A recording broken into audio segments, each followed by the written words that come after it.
जय श्री राम। मित्रों, आइए आज बात करते हैं एक ऐसे विराट व्यक्तित्व के विषय में जो विविधताओं से भरे भारतवर्ष को एक करने वाली धुरी बनती दिख रही है। अपि स्वर्णमयी लंका न मे लक्ष्मण रोचते, जननी जन्मभूमिश्च स्वर्गात्तपि गरीयसी।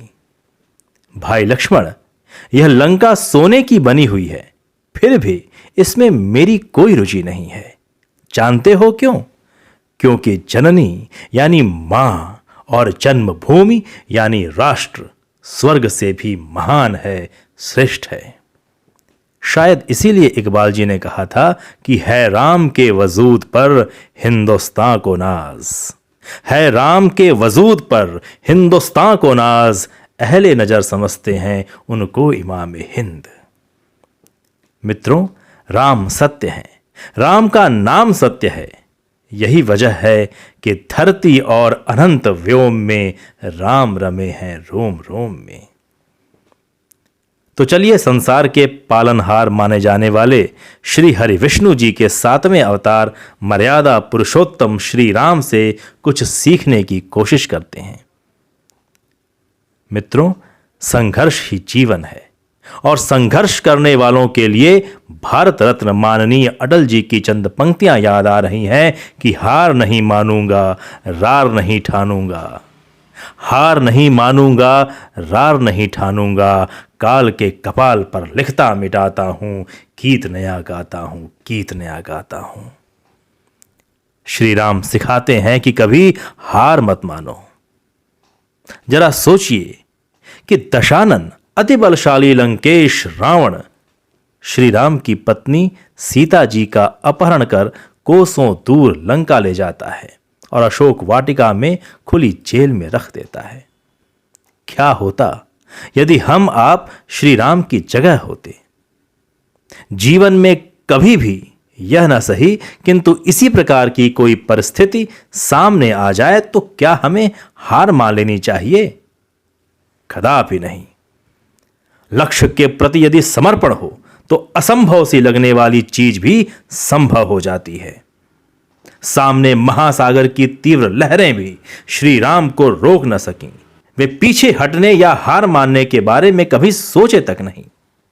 अपने लक्ष्य के प्रति अटूट आस्था ने समुद्र में भी सेतु बना दिया। आज इतिहास भी यह स्वीकारता है कि ऐसा अद्भुत पुल उन दिनों बना पाना अतुल्य है।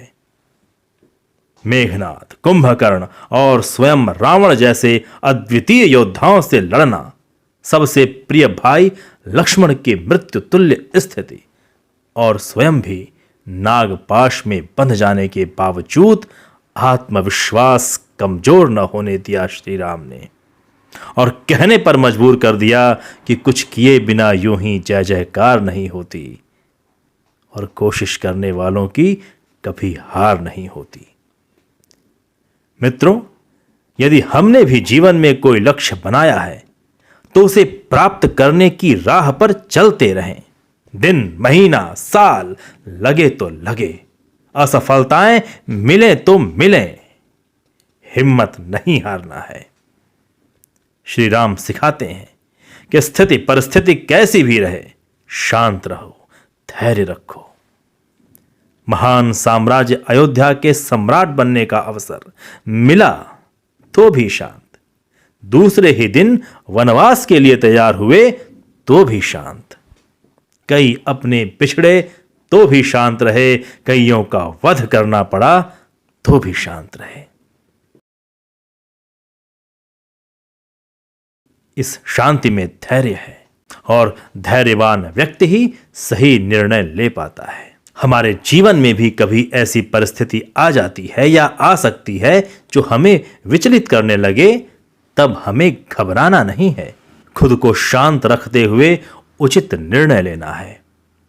समस्या कैसी भी हो, समाधान जरूर होता है, बस उसे ढूंढने के लिए धैर्य होना चाहिए।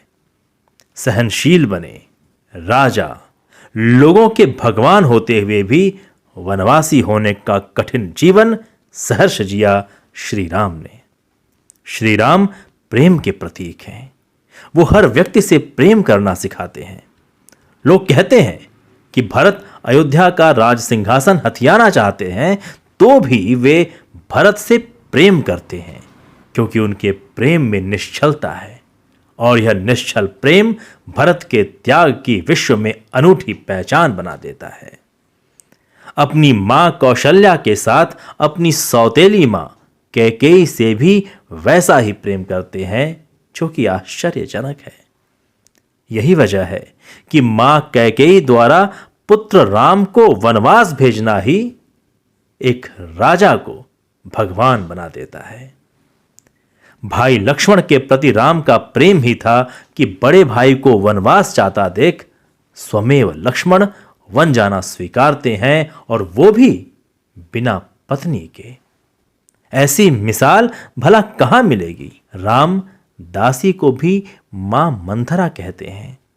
मां शबरी, जो कि जंगल में रहने वाली एक भीलनी थी, के साथ ही नहीं बल्कि उनके जूठे बेर भी बड़े प्रेम से खाते हैं। वे हर किसी से प्रेम करते हैं। भक्त हनुमान से इतना प्रेम कि भक्त हमेशा उन्हें अपने हृदय में रखते हैं, उनका नाम लेते रहते हैं। उनसे ही उनमें हिम्मत आती है, उनमें शक्ति आती है। शहर का आदमी वन में रहने वालों से इतना प्रेम करता है कि चंद दिनों में वे वनवासी उनके लिए मरने मारने को तैयार हो जाते हैं। पत्नी से इतना प्रेम कि उसे पाने के लिए समुद्र को भी बांध देते हैं श्री राम। प्रेमी प्रेमिका के लिए भला राम सेतु से श्रेष्ठ प्रेम का प्रतीक दुनिया में और क्या हो सकता है। श्री राम हमें मित्रता का सही अर्थ सिखाते हैं। हर जाति हर वर्ग से श्री राम ने मित्रता की, फिर चाहे वो केवट निषाद हो, वनवासी सुग्रीव हो या राक्षस विभीषण हो। उन्होंने पक्षी राज जटायु के प्रति भी मैत्री भाव रखा। उन्होंने जड़ पत्थरों से भी प्रेम भाव रखा, और ऐसा प्रेम कि पत्थर भी जीवित हो उठा, मां अहिल्या के रूप में। मित्रों, यकीन मानिए, यदि हमारे प्रेम में गहराई है, सच्चाई है और हम में निश्चलता है, तो हम भी श्री राम जैसे लोकप्रिय बन सकते हैं। जीसस, बुद्ध आदि कुछ भी बन सकते हैं। श्री राम सिखाते हैं टीम लीडर बनना। नेतृत्व कौशल विशाल हृदय से उपस्थित है। वे कुशल प्रबंधक थे। सारी कायनात उनकी मदद करने के लिए विवश हो गई। इस विवशता में श्री राम के विराट व्यक्तित्व का सम्मान छिपा था। फिर चाहे वो उनके परम शत्रु रावण की राक्षसनी सेविकाएं हों अथवा उनका भाई विभीषण हो। अनियंत्रित वानर सेना भी कितनी नियंत्रित और उत्साहित दिखी कि उसने ऐसे कई कारनामे कर दिखाए कि आज भी लोग दांतों तले अंगुलियां दबा लेते हैं। मित्रों, श्री राम के व्यक्तित्व को समग्र रूप से बता पाना बेहद कठिन है। इस सामान्य संदेश के माध्यम से मेरी कोशिश है कि हम श्री राम को जीवन में उतारने की कोशिश करें। उन्हें कल्पना मान लेना उनके ऐतिहासिक अस्तित्व की अवमानना है।